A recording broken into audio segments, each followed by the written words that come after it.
Welcome to Unit 6, Section 1, Voter Qualifications.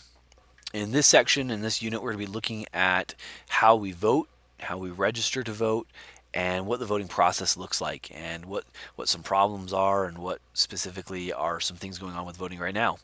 You've probably heard in the news, especially from this last election, that there's a lot of anger on both sides about voting and how voting was either done or not done. And so, we're going to be talking about kind of the most current stuff going on. And these section of notes are going to give us a nice background about all of that stuff. So here's our objectives.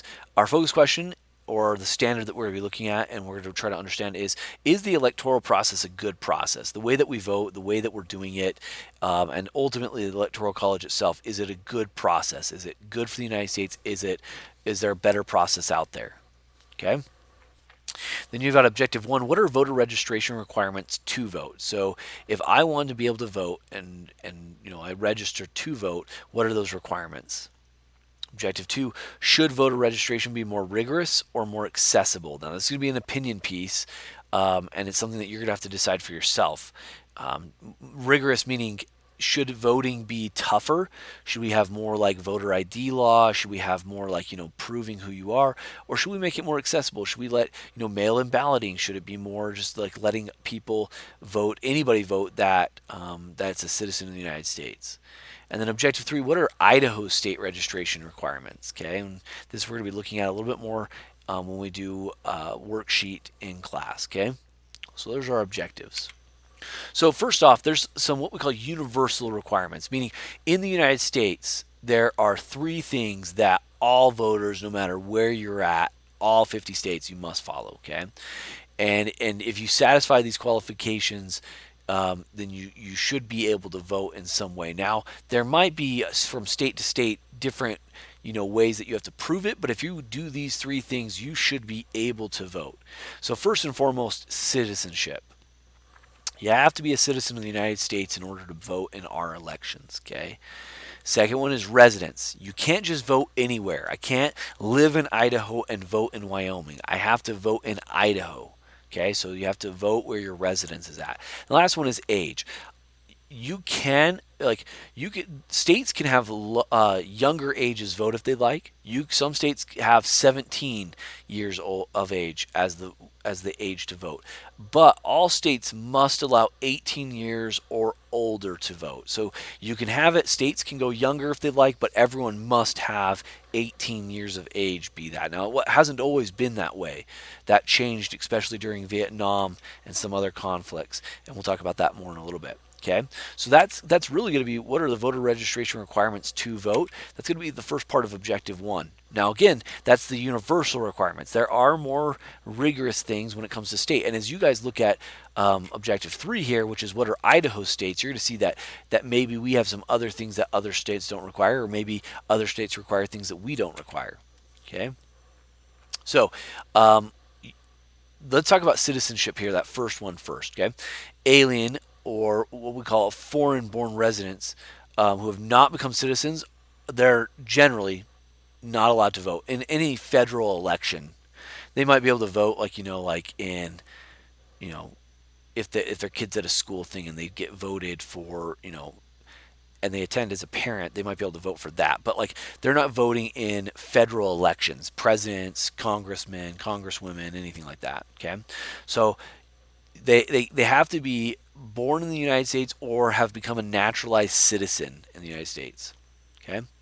Now, states can draw different distinctions between what they call native born and naturalized citizens in that regard. Now, for instance, Pennsylvania Constitution, it states that a potential voter must be a citizen for 1 month before you can vote. So what that means is like they're following the federal guidelines, which is that every single citizen gets the right to vote, but they stipulate, like, because what happens if somebody says, "Hey, I want to vote," and they become citizen the day yesterday? Well, in Pennsylvania, that state has clarified, nope, you have to have been a citizen for even 1 month before you can. We had an old faculty member here, Miss Wong, who is from Taiwan. She became a citizen in the United States and was able to vote for the first time in an election. I know, though, at one point in time she missed an election. She wasn't able to, even though she was a citizen, because she had not been a citizen long enough in order to vote. Okay? So then we get to this requirement of residence. You must be legally a resident of the state in which you want to vote, and you have to be able to prove that. Okay, and you got to live in the state for a certain period of time. So if my residence is in Idaho, but let's say I like live pretty much in Montana, I can vote in Idaho as long as I can prove that I've been in and living in the state that I am going to be voting. And really, what this comes down to, guys, is the reason they do this is early on in history in our country, you'd have people in the Kansas Nebraska Act or in the Missouri Compromise where you'd have people from Kansas. I mean, it'd be just bloodbaths. People from Kansas would go to Missouri and they would vote because maybe Missouri wants to be a free state and a bunch of Missourians don't want it to be free, so they get a bunch of Kansas people to come in and they vote and they make it a slave state or vice versa. Um, this is this idea of like you got to vote in the state in which you're living. And it makes sense, right? Because you're living in that state, so you should have to follow the guidelines from the state in which you're voting. Okay. And a lot of times you have to live in the state for a certain period of time or an extended length of time. And when you go to register to vote, you'll have to prove that. You have to either do it through, usually, driver's license and like a, let's see here, like a utility statement or some kind of official mail that you got that proves it has your address and your name on it. Those usually satisfy that requirement. States have different adoptions of this idea, though. Okay, so some people say that that political parties use this to their advantage, that they disenfranchise other groups. Like Republicans do this to Democrats, and Democrats do this to Republicans. I'll let you guys be the deciders of that if you believe that's true or not. But a lot of people make those accusations. Okay. Um, what it really comes down to, this idea is we need to allow some people, if you're going to vote in an election, you need to know who the people are, you need to know what the ideas are. If I move into Idaho from California and I don't even know who the mayor candidates are, but I just vote, I really am not doing anybody in Idaho a favor, right? I don't know the issues, I don't know the culture of Idaho, and so it's this idea we want people to get used to the area before they just start voting, so that way they're voting in ways that they're informed. Okay, typically this is 60 to 90 days in the country and about 30 days in like a local area. Okay, um, a lot of states though they'll just say like, oh, 30 days is max. Like you don't need to wait the 60 to 90. Like 30 days is fine, as long as you can prove that you've lived there. Okay. Any requirement over 30 days, this was the rule. Okay, and states kind of ignored that. And then in the Voting Rights Act of 1970, which this might help you in your voting timeline. Okay, remember this. Banned any requirement over 30 days. They said you can't do this. Okay, the Supreme Court said that if you make somebody wait 90 days, 3 months, in order to live in an area, and you deny them that right, you know, what you're really doing is you're not giving them equal protection. You're not giving the government is not doing their job to protect people equally under the law. So they said anything over 30 is banned now. It's 30 or under. And again, they feel like a month is long enough to get informed, to get to know, to understand who the people are that are running or the issues going on. But they also feel like it's not too long to where you're not like being denied a right to vote just because you're from a different area. And you can understand this, like, right, if in this Jim Crow South you went from Louisiana to Alabama, and they said, oh, you can't vote here because you came from Louisiana, you have to wait 6 years before you can vote. That's kind of ridiculous. They're doing that just purposely to be racial or to stop African Americans from voting. Same thing here. They're just wanting to make sure that all people have the right to vote and have their voices heard. Okay. Supreme Court is the one that made that ruling. They said 30 days is ample time, and because the Supreme Court made that decision, all 50 states must follow it. Now, we have what's called transient people. These are people who live in a state for only a short time, and then they're usually prevented from getting any legal status there. Um, these could be college kids, these could be soldiers, this could be just people who are just traveling through states, homeless hobos or whatever it could be. And usually states, they deny these people the right to vote. And you might say, well, that's crap, they should be able to vote. The reason being is if they're only going to be there for a short time, then think about how badly, like, so for instance, Rexburg, pretty small little city, but at a lot of times you get almost 15, like 12, 15,000 kids there that are all in college. Now, if you were in Rexburg and you had an issue that was coming up and a bunch of college kids who lived there only for a short time were the ones that decided every time how it was going to be done, that would really frustrate you, right? That would not be a thing that you really liked. So oftentimes college kids are denied the right to vote in the place in which they're living simply because they're only going to be there for a short amount of time. Same with soldiers. If you're in a different area, right? If you're in a different country, especially, they're going to deny you that right to vote because you're only there for a short amount of time. Now, that doesn't mean always. College students can gain residence and they can say, nope, my home now is this new state I'm living in, and then they could vote. But a lot of college kids, they decide to do what's called absentee balloting, which they vote through mail or vote with an absentee ballot, where they make their vote beforehand in the state from which they're from. So if I'm in, Indiana going to school, but I'm from Idaho, I can do an absentee ballot, which means that I am pledging and I'm having somebody go on my behalf to vote for me, and I've filled out the paperwork myself, and now I voted that way, right? And they get to carry that ballot for me. Okay, so that's kind of how a lot of people do that. With the 26th Amendment to the United States, we allowed all people who are 18 years of age or older to vote. Some people have argued that that's not, we need to have younger. Other people argue that that's too young. And some say it's just right. Right? Basically, a state, again, like I said, it can have a minimum age that's lower, but they can't have one any higher than 18. Okay? So anybody 18. Now, again, this came because in Vietnam, you were sending these kids that were 18 years of age with guns to go shoot and to go fight and to be possibly killed themselves, and you were sending them off to war. Now, that sounds almost like slavery. Like, we're not going to give you a say in if we should even be fighting this war, but we're going to send you over there anyway and, strap a gun to you. That doesn't seem right. It seems like if you have the right to shoot and kill people or be shot at yourself, you should have a right then if we should even be in the conflict. And so it was pretty obvious to a lot of people we needed to change that. But again, some people think we need to go to 16. By 16, you're really good enough that you can make an informed decision. Other people say, no, it should be 21. Just depends what your views are there. So the amendment passed. Up to that point, people who were 21 were only able to vote, 21 and older. Okay, Georgia was the very first group that allowed 18-year-olds to vote, and that was in 1943. Then it went Kentucky, then Alaska, then Hawaii, 55, 59, 59. Okay, and this was a big part. If you look here, this is during World War II. Then we're getting into Korea, and then we're getting into Vietnam. Okay, and this is what really kind of started pushing states towards that. Now, in order to do all this stuff, you've got to register to vote. And this is what Miss Blackham's going to do with us here, right? She's going to help us register.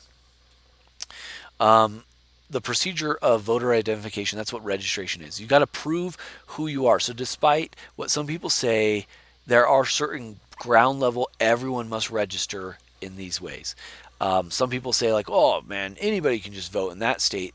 It's not true. There are basic things that everyone has to do when they register to vote. However, some states make it very easy, okay, and others make it a little bit harder. So in 49 of the 50 states, North Dakota is the only one that is the exception here. You must be registered in order to vote. And you can register that same day, but you must be registered. North Dakota is the only state that doesn't require that, okay? Now, in most of the states, you must register 20 to 30 days before the election in which you're participating. Idaho is actually unique in this way. You can show up day of and register and vote. So that's kind of a change, and Idaho's kind of different that way. A voter registration is a prospective voter who must register their name, age, place of birth, present address, and length of residence in order to vote. Okay, so I've got to go when I go to vote. I got to prove who I am, my name, how old I am, place and where I was born, where I'm living right now, and how long I've been there. That's what I've got to do.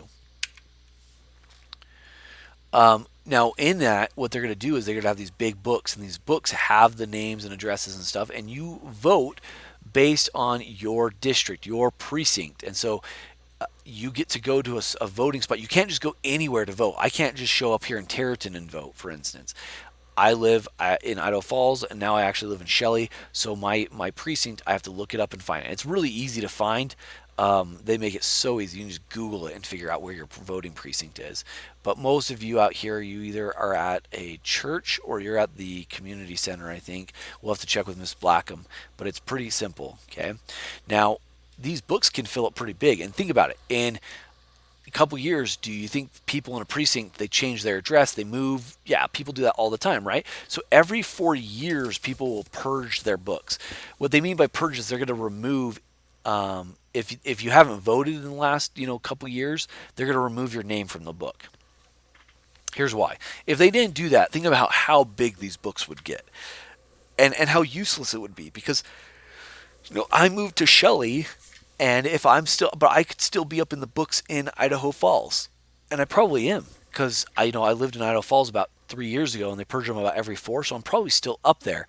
Now I can't go and just go vote there because I'd have to prove that I'm living in the residence in which they say I'm living. Okay, but I could go and vote in Shelley, and I had to show that. I had to go when I got moved to Shelley. I had to say, okay, here's my new address. Here's proof of that. Here's my ID. Here's some mail that proves that I live where I do, and I had to do all that stuff. Okay, but every 4 years they'll go through and they'll say, hey, this person hasn't voted in 4 years.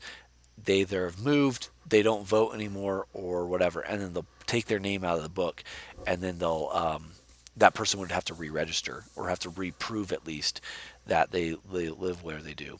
These books I keep talking about, they're called poll books. Okay, it's an official list of qualified voters in each precinct. There used to be, believe this or not, especially down in the Jim Crow South, um, different tests that you had to do in order to vote.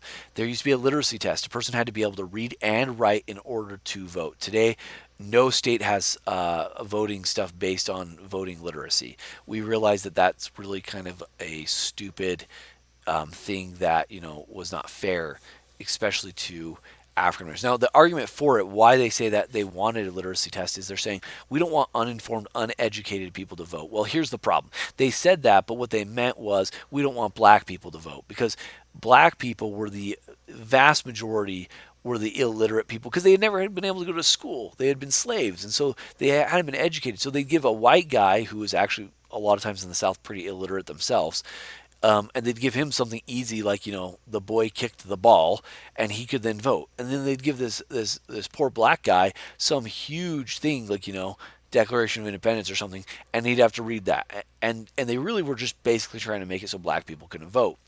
So we've done away with really that because we've just realized that there's really no reason. Even people who can't read still should be able to vote. There are ways. You might say, well, how would they even understand how to vote? Well, there are ways for them to do that. There's people who can read what the ballot's saying to them.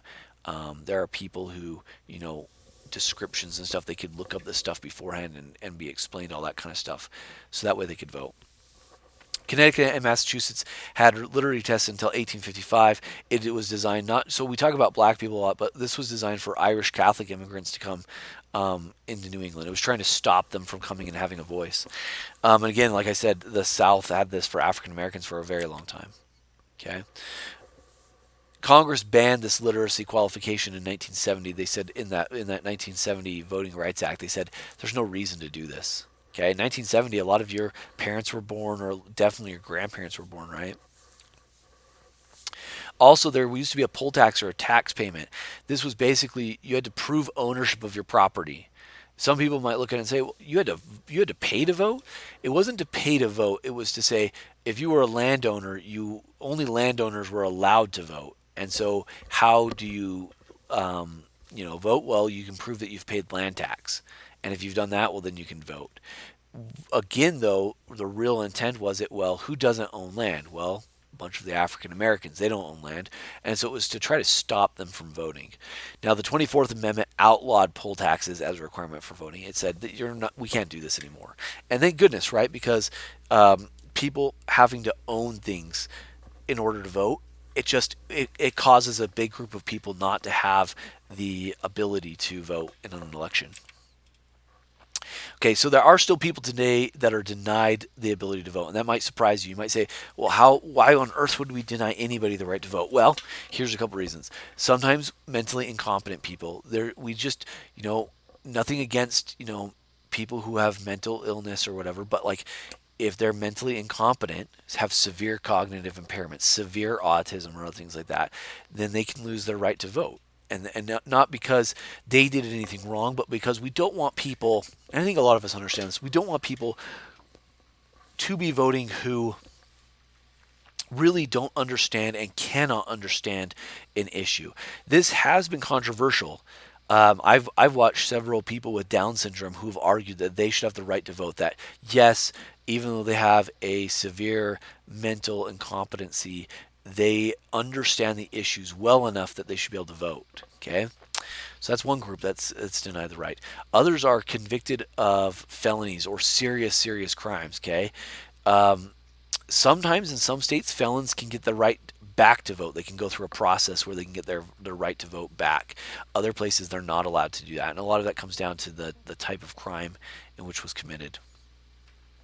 Those convicted of bribery and the ballot box. Okay, so bribing, like, would I not just bribing anything, like if I bribed a kid or if they bribed me, that would not count as that. But when we say bribing, we're talking about bribing people to vote a certain way, or stuffing the ballot box, meaning like trying to put ballots in that really don't belong there.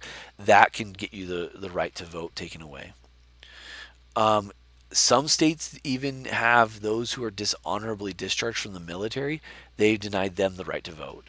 They say you lost your right to vote when you did whatever you did in the military. That stopped you from, having that. Now that's controversial too.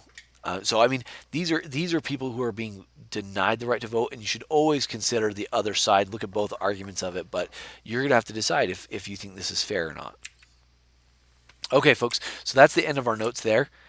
We have our objectives. What are the voter registration requirements to vote? We talked about citizenship, residence, and age. We went through those kind of in detail, specifically about all that stuff. You'll have to decide with number two. Should voting registration be more rigorous or more accessible? Go ahead and write, just a paragraph, a very basic paragraph. Do you think ultimately that voting registration should be easier or harder to do? And then the last one here, objective three, what are Idaho's registration requirements? Again, you don't need to fill that one out today because that will be done in class with an assignment that we're doing.